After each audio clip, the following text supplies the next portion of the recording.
Josh Hennig here on 97.3 ESPN. And of course, we are streaming as always on YouTube and X in the Dr. Squatch virtual studios. Joining us right now, he is a best-selling author. He's written a ton of great books. This is not the first time he has written about Tom Brady. You might remember years ago, Brady versus Manning. Well, Gary Myers is back again. Longtime NFL writer and reporter is joining us. The latest book came out just this week, Brady versus Belichick, the Dynasty Debate. And he joins us right now on 97.3 ESPN. Gary, welcome back to 97.3. How's it going? Great, Josh. Thanks for having me on. It's been a couple of years. Absolutely. Of course, the last time you and I talked, it was, always the Giants. You wrote about all the Giants, different players then versus now, which is an incredible book.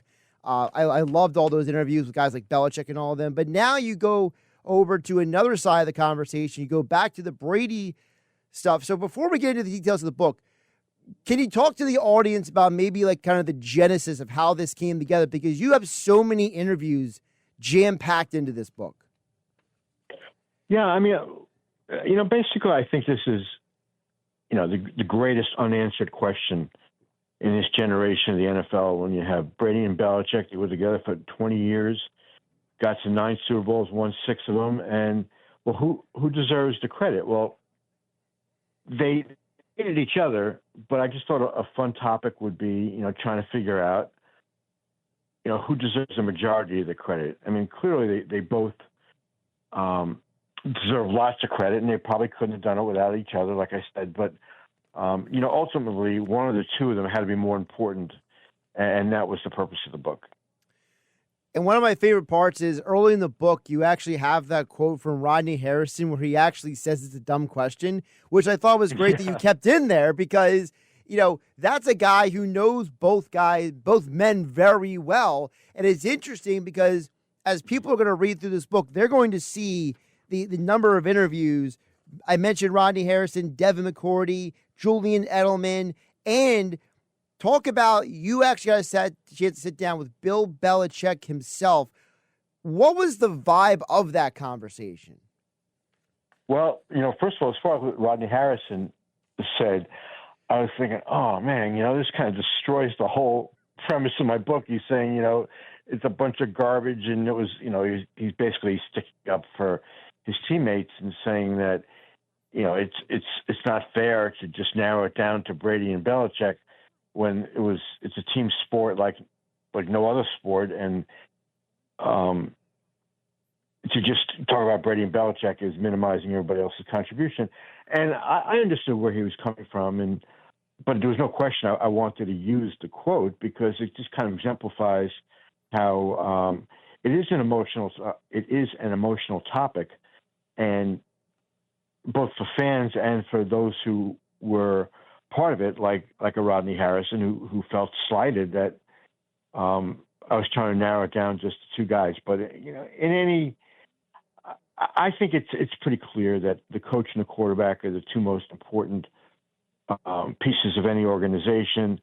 They're the only 2 that the win-loss record is attached to their name. You don't hear like a defensive tackle had a record of 42-8 in one score games. Everything is the coach and the quarterback. So that's it might be minimizing the contributions of others, but I mean I guess that's the way that was the byproduct. As far as Belichick is concerned, I mean, his quotes were terrific. But I learned with the Giants book when I basically said to him, and he was still coaching for the Patriots at the time, and I offered to meet him at any hour of the day, the end of his day, the beginning of his day, 2:00 in the morning, 6:00 in the morning.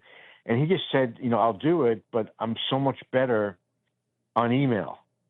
And when he said, I'll do it, meaning he'll participate, but I was better off doing it by email. He said he'd be much more thoughtful. And so I was just out to get the best answers I possibly could. And if he was going to be more comfortable doing it by email, I wasn't going to push him in another direction, even though I always like to do the interviews in person. So it was the same thing this time.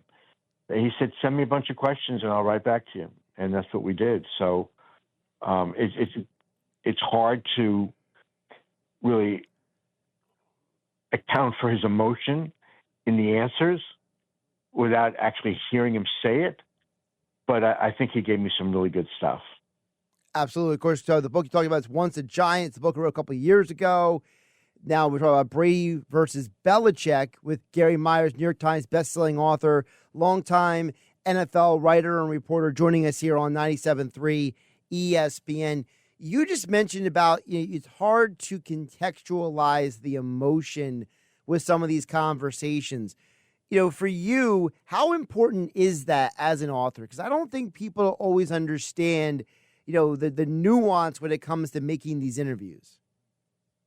Well, yeah, and that's why I like to do them all in person, and at the very least, do them by Zoom or by phone, because then you at least can, hear somebody's voice and be able to account for their tone and their emotion. When you do it by email, it's unless they're using exclamation points, it's really hard to do that. But again, it's the only interview that in my last two books that I didn't either meet with the person or speak to them on the phone or on Zoom. And in both times it was Belichick. Listen, considering how he is with some of these projects, I was just happy that he wanted to participate. And like I said before, his answers were really good, as I knew they would be. So, but it is important, I think, in writing books to be able to express and illustrate to the readers, what the tone is sometimes, so they can really get a feel for it. Gary, you mentioned about speaking to people, and I think one of the more interesting sides of the book so far from what I've read is Tom Brady Sr., who, as you document in the book, is not a Belichick guy at all. And you have talked about previously in Brady versus Manning, and also now Brady versus Belichick, and also in other projects you've done about the relationship between Senior and Junior, Tom Brady Sr. and Junior. And talk about, how that was something that you wanted to layer into the book. Well, yeah, I mean, I've gotten to be pretty friendly with Tom's father over the last 10 to 15 years, so I knew how he felt about Belichick. But then getting him to talk about it on the record, I thought was really valuable, and he was very willing to do it. His problem with Belichick is he felt that once Tom proved himself beyond, a sixth-round draft choice that was just, really felt fortunate to be picked at all, because he almost fell through the draft. Once he started accomplishing things, he just felt like Belichick didn't show him the proper respect. And he felt that Belichick's attitude was always one of, expectation rather than even the slightest bit of appreciation. And that's hard for a parent when your son is like out in the public eye like that, and he's not getting a lot of positive reinforcement from his coach. Not that Tom really needed to be patted on the back, but it was almost the other way around, that even after big victories where he played really well, that Belichick seemed to harp at on the team meetings or at practice on maybe the one interception he threw in a blowout victory. And Tom liked to be coached hard, and he had thick skin, and he was okay with it for like 10 or 12 years. But then it just started to wear him out a little bit, and Belichick never changed the way he treated him. How much do you think this debate also comes down to the fact that as you talk to all these different people, right? We mentioned Belichick, you mentioned Brady Sr. I know you talked to Joe Montana as well. You talked to Rodney Harris, we mentioned. As you started going through these interviews, did going through the interviews change your mind at all as you were writing the book? No, not really. I mean, even though, I worked in New York all those years, and, never covered the Patriots on a daily basis, I did a lot of their games. Not only the Jets-Patriot games and the Patriots Super Bowls, but I did a lot of their playoff games and some of the bigger games in Foxborough I would go to. So I had a pretty good, I had really good institutional knowledge on this before I even decided to do this project. And I always believe that the great quarterback is better than the great coach, that if you can only have one of the two, I'd take the quarterback all the time. It certainly helps to have the greatest quarterback of all time and the greatest coach of all time collaborate. I mean, that's probably never going to happen again. And so it's like, Josh, I felt all along that it was Brady. It wasn't until after I did all these interviews and all the research on it that I really solidified in my head, what percentage to assign to each guy. And I want people to read the book, so I'm not going to mention, on the air. But after they separated and Belichick got fired after 4 years rather in New England, post Brady, and Tom goes to Tampa and wins the Super Bowl, everybody takes that into account and says, oh, it's Brady in a landslide. It just shows that when they together, it was all Brady. I thought what happened after they split was irrelevant to the argument, because the debate is really what they did together, not anything they did or didn't do separately. Of course, the book is Brady versus Belichick, the Dynasty Debate. The author talking with us right now is Gary Myers here on 97.3 ESPN. And you mentioned about wanting people to read the book. I want to know from you, Gary, when you were talking to some of these guys, was there a conversation or an interview or an individual that stood out to you like more than the others? Because I know for me so far, it's Devin McCourty. I feel like some of the things and some of the insights he has given from what I've read in the book so far has been absolutely just like, it really like brings you inside of that environment. For you, I mean, a lot of these guys already. So was there an interview or a conversation that you say, folks, when you get this book, you have to make sure you highlight this part or this story? Josh, it was very perceptive on your part, because as you were asking me the question, it didn't take much for me to say it's Devin McCourty. And the interesting thing about that is, as much as I was around the Patriots all those years, I never got to know him, because, the Patriot access is so restricted that there's very few guys in the locker room during the interview period. So, and Devin was there a lot, but because there's so few guys, whenever he showed up at his locker, there was a crowd of, 10 to 15 writers around him. And, it's hard to get to know a guy that way, especially because I wasn't covering them every day. So when I called a friend of mine in the Patriots PR department, when I started doing this book, I said, give me somebody I need to talk to that I might not already know. And he goes, well, what's the relationship with Devin McCourty? And I said, well, I don't really have one, because I never really spent a lot of time alone with him. I didn't really spend any time alone with him. And he said, you got to talk to him. And he's one of my favorite guys now. I mean, he's great. Not only is he, incredibly friendly, but he's also incredibly insightful, as you picked up on reading the book, Josh. He's just, he's a gem, really. And he is outspoken, but in a very, I'm trying to think of the way I want to say this.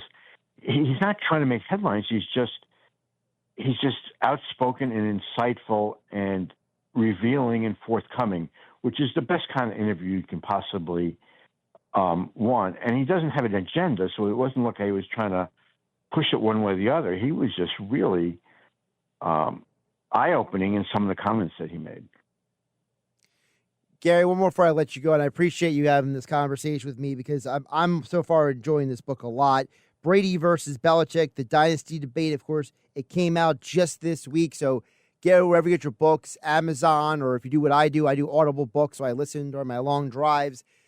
Gary, when you think about this debate, because you mentioned earlier, and you mentioned also in the book, that this dynamic will never happen again. How it happened, the lead up, Brady being the 6th round pick and Belichick having the failed first job, and all the things that went into, it's almost like the perfect storm, right? The Mo Lewis hit on Drew Bledsoe. For you, where does this debate rank among the great debates in NFL history? Because, people love to have, these debates, right? Greatest coach, greatest quarterback, greatest player, is the greatest player a quarterback? Is it a non-quarterback? Like, where does the Brady versus Belichick for you, Gary, rank among the other debates? Well, I think it's right at the top, which is one of the reasons I wanted to write a book about it. And what makes it so fascinating is because it was in the same environment for 20 years that they can be evaluated together with the same circumstances. And by that, I mean, I think a great topic would be what's the best. You look at the teams of the decades in the NFL, and let's start in the Super Bowl era. You know, you have the Packers in the 60s, the Steelers in the 70s, the 49ers in the 80s, the Cowboys in the 90s, the Patriots in the early 2000s, the Patriots in the 2010s, and so far, you'd say the Chiefs, you know, with the Eagles, you know, following real close behind in the 2020s. Well, it's comparing different eras, or players from different eras, or coaches from different eras, or teams from different eras is really hard, but it's also fascinating. In this case, because they were together all those years, and you can judge them on who's responsible, do you think, which each Super Bowl victory, you know, who was responsible for the early success, who carried more weight in their last 5 or 6 years together. I think this is one of the great debates. Listen, everybody can have an opinion and nobody's wrong because it's not set in concrete. It's a very subjective topic. And I just think it's one of those subjects that you know what, Josh, I can take either side of the argument if I had to and make a really strong case because the resumes are so deep and they're so accomplished. It just so happens in this case, I always, like I said before, I just think the quarterback is more important. The great quarterback is more important than the great coach. And when you can have them both together at the same time, you're going to win 6 Super Bowls. Great stuff from Gary Myers, of course, New York Times best-selling author, longtime NFL writer and reporter. The book is Brady versus Belichick, the Dynasty Debate. And, of course, by the way, you mentioned the Cowboys. How About Them Cowboys? Also a great book that Gary Myers wrote a few years ago. And Gary Myers joined us right here on 97.3 ESPN. Gary, I really appreciate you making the time. This has been a fun read so far. I look forward to digging deeper into it. Well, thanks a lot for having me on, Josh. I always appreciate it, and I love talking to you.